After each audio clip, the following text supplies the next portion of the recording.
House Leader of the Third Party. Thank you, Honourable Speaker. Just 2 years after being introduced, this government has cancelled the secondary suite incentive program, eliminating potential rental stock across the province. This government blames uncertain financial times for this decision, but it is precisely because of these uncertain financial times that British Columbians need access to more affordable housing options, especially as rent continues to rise across the province. British Columbians deserve immediate action from this government to deal with the housing crisis.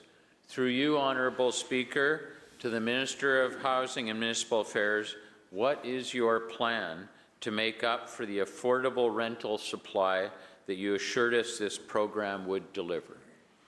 Minister of Housing. Thank you. Thank you so much, Honourable Speaker, and I thank the member for the question. The member is very well aware that we have been leading the country in trying to address the housing crisis. In fact, jurisdictions around the country, the federal government, in fact, also is replicating some of the strategies that we've put in place. We are leading when it comes to per capita housing starts. That is a positive, because if you address the supply in the market, you address the challenges that people are facing. I would correct the member in that rents are coming down for the first time after a long time across the province.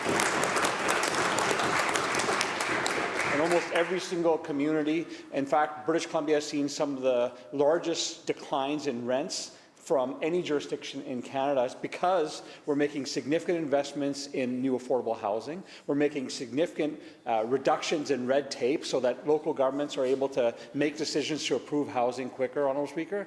And we're partnering with our private sector to bring on new housing through BC Build and a whole host of other programs.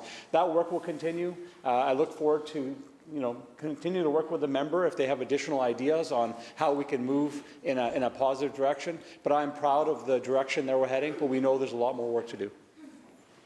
Member Supplemental. Thank you, Honourable Speaker. The cancellation of the secondary suite incentive program will hit BC rural communities the hardest, where accessory dwelling units and suites are key in meeting their growing housing needs. My constituents created a rural housing program designed specifically around the secondary suite incentive program, which dozens have already applied to, only for this government to pull the rug from under them, and countless other rural communities across BC.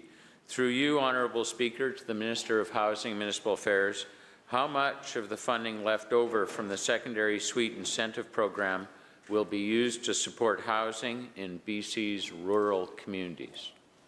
Minister. Thank you, Honourable Speaker.